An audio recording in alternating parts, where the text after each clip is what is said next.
नमस्ते। मैं प्राध्यापक डॉक्टर शिवाजी वड़चकर, कैलाशवासी श्री रमेश वड़पुटकर महाविद्यालय सोनपेट, जिला परभणी के हिंदी विभाग के अंतर्गत कार्यरत हूँ। आज के इस अवसर पर मैं 14 सितंबर 2021 के दिन हिंदी दिवस के उपलक्ष्य में आप सभी हिंदी प्रेमियों का मैं स्वागत करता हूँ और अपने विषय की ओर चलता हूँ। अपने विषय को मेरी वाणी के अंतर्गत में जो सोच हिंदी विषय को लेकर मेरी है या हिंदी भाषा को लेकर मेरी है, उसे मैं अपने सामने प्रस्तुत करता हूँ। और सबसे पहले बात यह है कि भाषा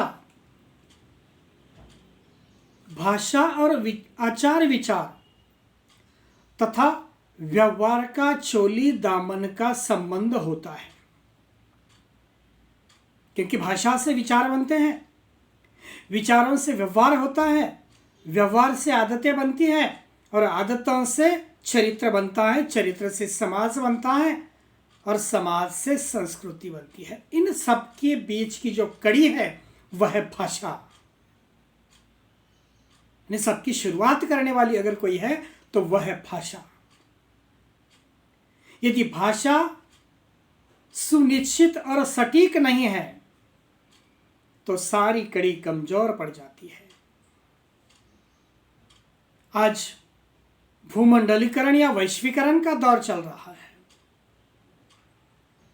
इसमें सर्वश्रेष्ठ प्रगति सूचना प्रौद्योगिकी के क्षेत्र में हुई है। नवीनतम संचार माध्यमों ने वैश्वीकरण की इस प्रक्रिया को और अधिक तीव्र किया है। इसके चलते आज दुनिया हमारे लिए बहुत छोटी हो गई है, विश्वग्राम बन गई है। लेकिन विडंबना भी है कि ग्लोबल विलेज या विश्वग्राम का मुहावरा जिस अमेरिका से आया है, भूमंडलीकरण के जिस दौर में हम जी रहे हैं, उसके अपने खतरे हैं। ये भूमंडलीकरण राष्ट्रों के आपसी सौहार्द, मेल मिलाप और सहकारी भाव के खिलाफ है। ये चाहत है कि आज पूरे विश्व में एक राष्ट्र, एक भाषा, एक तरह की जीवन शैली का वर्चस्व हो। ये वैश्वीकरण हमारी समृद्ध विविधता को नष्ट कर रही है और कृत्रिम एकरूपता यहीं पे पैदा कर रही है। हमारी संवेदना को भोतरा कर रही है।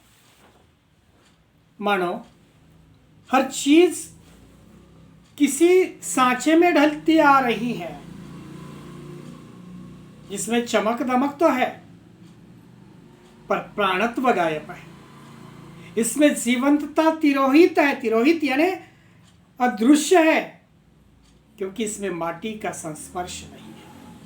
ऐसी संस्कृति चल रही है जो अपनी परंपरा और धरती से जुड़ना ही नहीं चाहती, और बगैर धरती से जुड़े जीवंतता कहां से चलेगी। यह फास्ट फूड करचल वाली संस्कृति है, लेकिन इसने विज्ञापनों के बल पर सबको अपना दीवाना बना रखा है। वैश्वीकरण की आंधी में बहुत कुछ बदल रहा है। हमारे मूल्य, हमारे मान्यताएं, हमारी सोच, हमारी परंपराएं, हमारे पारिवारिक और सामाजिक संबंधों का ताना बाना तक बदल रहा है। अपनी परंपराओं से हम अलग होते जा रहे हैं। हम अपने घर परिवार, रिश्ते नाते, मेले ठेले, अपने उत्सवों त्योहारों सबसे विमुख होते जा रहे हैं।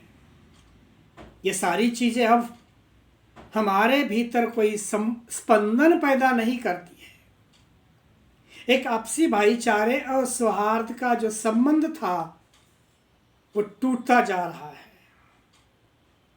ये वैश्वीकरण और बाजारवाद का गला घुटू प्रतिस्पर्धा का जो जोर है जन्म दे रही है उसे, और हम में एक तरफ हीनता का बोध भी पैदा कर रहा है। आज इस बाजारवाद के दौर में हर व्यक्ति एक उपभोक्ता है और हर चीज बिकाऊ वस्तु है। आजादी मिलने के बाद 70-75 वर्षों में कितना बड़ा परिवर्तन आया है। मानव अधिकारों का सर्वाधिक हनन तथा चुनी हुई सरकारों को गिराने का पाप, अपनी भाषा और संस्कृति को दूसरों पर अमेरिका थोप रही है। यानी हमारी वैश्वीकृत दुनिया में प्राचीन संस्कृतियों, परंपराओं, भाषाओं, साहित्यों, कलाओं और जीवन आदर्शों का कोई स्थान नहीं रख रहा है।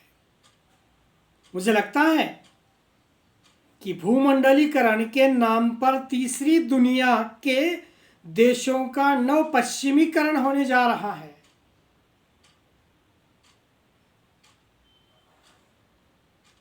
भूमंडलीकरण की संस्कृति स्थानीय संस्कृति को स्थानांतरित कर रही है, उसे खत्म कर रही है। इसका कारण यह है कि मनुष्य की पूरी दुनिया बदल गई है। अब आदमी न रहा है, उपभोक्ता बन गया है। तब भाषा का सवाल बहुत ही महत्वपूर्ण बनकर सामने आता है। रचना कर्म का मूलभूत औजार भाषा है। भाषा चाहे छोटी हो या बड़ी हो, किसी ना किसी संस्कृति की वाहक होती है। इसीलिए देश की अस्मिता अपनी भाषा में ही निहित होती है। हम अपने देश में अंग्रेजी की गुलामी की मानसिकता को आज भी देखते हैं। देश को आजाद हुए 75 वर्ष से अधिक हो चुके हैं, लेकिन आज भी यहां अंग्रेजी का ही बोला बाला है। क्यों? ये सब क्यों हो रहा है? क्या भारतीयों में भाषाओं की कमी है? नहीं है। भारतीय भाषाओं की कीमत पर भाषा ही इस संस्कृति की अस्मिता की वाहक है। संस्कृति और परंपरा को हम भाषा ही में मुखरित होते देखते हैं। प्रत्येक भारतीय भाषा में राष्ट्रीयता के प्रति सजगता है। भारतीय भाषा एक दूसरे के लिए बाधक नहीं है। जो बाधा है वह अंग्रेजी ने उत्पन्न की है। तब लगता है कि कम से कम प्राथमिक स्तर तक तो हिंदी या अपनी जो मातृभाषा है उस भाषा को ही शिक्षा का माध्यम बनाना अनिवार्य कर दिया जाए तो भाषा जीवित रह सकती है, अन्यथा नहीं है। क्योंकि आज हम देखते हैं कि विज्ञापन सबसे बहुत ज़्यादा भाषा के अंतर्गत परिवर्तन या भाषा में जो बदलाव होता है उसके लिए जिम्मेदार विज्ञापन है। विज्ञापन वैश्वीकरण के खुले बाजार में एक सशक्त माध्यम के रूप में उभरा है। आरंभ में विज्ञापन पर अंग्रेजी छपी हुई थी, आज हिंदी ने अंग्रेजी की जगह ली है। देसी हो या विदेशी हो, लगभग सभी वस्तुओं के विज्ञापन हिंदी में ही दिखाई देते हैं। विज्ञापन वस्तु की क्रय विक्रय की शक्ति को बढ़ाने का एक सशक्त जरिया है या माध्यम है। इसीलिए तो उद्योगपति आम जनता में अपने वस्तु की साख बढ़ाने के लिए विज्ञापन में हिंदी का ही प्रयोग कर रहे हैं, क्योंकि गांवों का बाजार शहरों के बाजार से 3 गुना बड़ा है। गांवों के बाजार को गंभीरता से लिया जाना जरूरी है। वह अंग्रेजी के संवाद संभव नहीं है। वैश्वीकरण के युग में जनसंचार माध्यम चाहे मुद्रित हो, श्रव्य हो या दृश्य हो, एक प्रमुख माध्यम बन गया है। आज समाचार पत्र, पत्रिकाएं, रेडियो, टीवी भी एक व्यवसाय बन गया है। रेडियो टीवी की भाषा हिंदी है, उनके हिंदी चैनलों के मालिक विदेशी पूंजीपति है, फिर भी अनेक चैनलों का प्रसारण हिंदी में ही किया करते हैं। मनोरंजन, फिल्म, संगीत, खेल, समाचार, ज्ञान, विज्ञान संबंधित सभी चैनल हिंदी में ही प्रसारण कर रहे हैं। इन चैनलों द्वारा विविध कार्यक्रमों के माध्यम से हिंदी दुनिया के कोने कोने तक जा पहुंची है। बात ये ठीक है कि दुनिया के कोने कोने तक जाकर हिंदी पहुंची है। हिंदी ने विश्व भर में अपने पैर तो फैलाए हैं, पर भारत में आज भी वह 100% राजभाषा नहीं बन पाई है। इसका कारण यह है कि हमारे देश के अंग्रेजी मानसिकता वाले विद्वानों, राजनेताओं, अधिकारों को हिंदी को पद और कुर्सी की भाषा कभी बनने ही नहीं दिया। आज भी पद, कुर्सी तथा शासन की भाषा अंग्रेजी ही है। शासक की भाषा अंग्रेजी है और शासित की भाषा हिंदी है। जनता की भाषा हिंदी है। संविधान में हमने हिंदी को राजभाषा बनाया, पर कुर्सी को भाषा नहीं बनने दिया, क्योंकि हमें डर था कि कोई आम हमारी कुर्सी पर आकर ना बैठ जाए। सदियों से इसे देश में आम जनता की भाषा को कुर्सी से दूर ही रखा जाए, और रखा गया है। प्राचीन काल से कुर्सी की भाषा संस्कृत थी, जिसे जनता नहीं समझती थी। अंग्रेजी काल से आज तक अंग्रेजी कुर्सी की भाषा बनी हुई है, जिसे आम जनता नहीं समझ पाती। कुर्सी से दूर रखने का षड्यंत्र सदियों से जनता के साथ खेला जा रहा है। वर्तमान समय में राष्ट्र, संस्कृति और देश तथा प्रांतीय भाषा को बुरी तरह से तहस नहस करने का काम वैश्वीकरण के द्वारा हो रहा है। आज वैश्वीकरण की भाषा अंग्रेजी है। इसका कारण यह है कि हमने उसे विश्व भाषा मान लिया है। उसे हमने संपर्क भाषा तथा राजभाषा के सिंहासन पर विराजमान किया है। हमारे विज्ञान, वाणिज्य, वैद्यकीय, न्याय, इंजीनियरिंग के पाठ्यक्रमों की भाषा अंग्रेजी है। अंग्रेजी शिक्षा पाने वाले तथा बोलने वालों को हम विद्वान समझते हैं। हमारी शिक्षा व्यवस्था में अंग्रेजी आवश्यक विषय के रूप में है। अंग्रेजी से लेकर आज तक राज कर रहे हैं। ग्रामीण छात्रों को उच्च शिक्षा से वंचित रखने का काम अंग्रेजी आज भी कर रही है।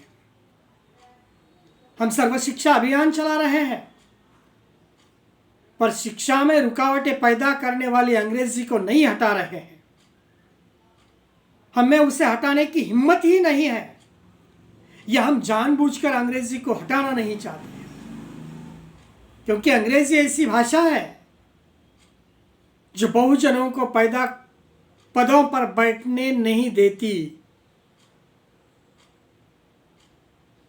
या दूसरे शब्द के अंतर्गत कहूंगा, अंग्रेजी ऐसी भाषा है बहुजनों को पद पर बैठने से रोकने में सक्षम ऐसी भाषा है।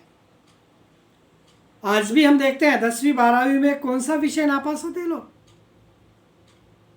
अंग्रेजी ना। आज अंग्रेजी स्कूल में देश में भूक्षेत्र के समान हर शहर, हर गली, हर गांव में खोले गए हैं।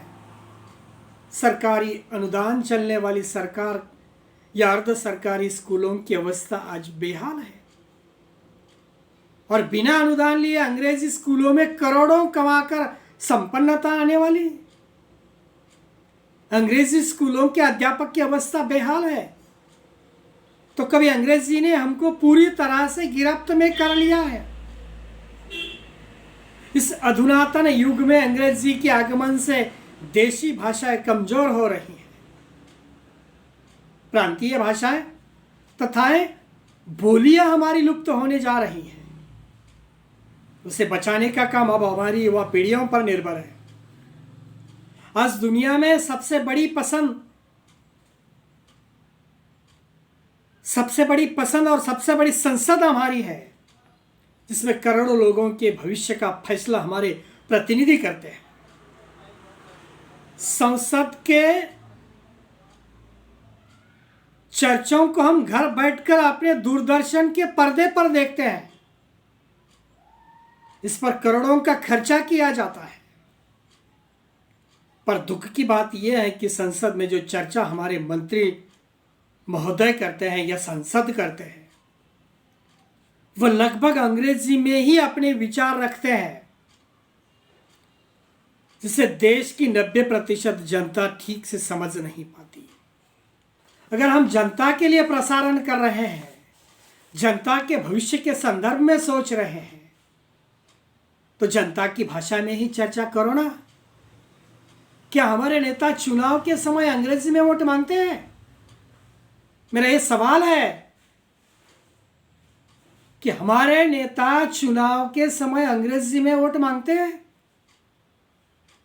क्या हमारे नेताओं का हिंदी या अपनी अपनी प्रांतीय भाषा नहीं आती है? फिर क्यों अंग्रेजी में ही बात किया करते हैं? क्या संसद में केवल हिंदी की चर्चा होगी, ऐसे एक सख्त कानून की आवश्यकता आज हमें महसूस होती नहीं है? हिंदी हमारे जीवन की भाषा है। उसका विस्तार प्रसार सभी दिशाओं में हुआ है। वो भारत का एकता का प्रतीक मानी गई है। मध्यकालीन समय के अंतर्गत संतों ने अपने संपर्क के अंतर्गत या देशाटन के अंतर्गत गांव-गांव जाकर हिंदी का प्रसार और प्रचार किया है। स्वाधीनता आंदोलन के पहले गांधी जी ने सबको इकट्ठा करने के लिए इस भाषा का प्रयोग किया है।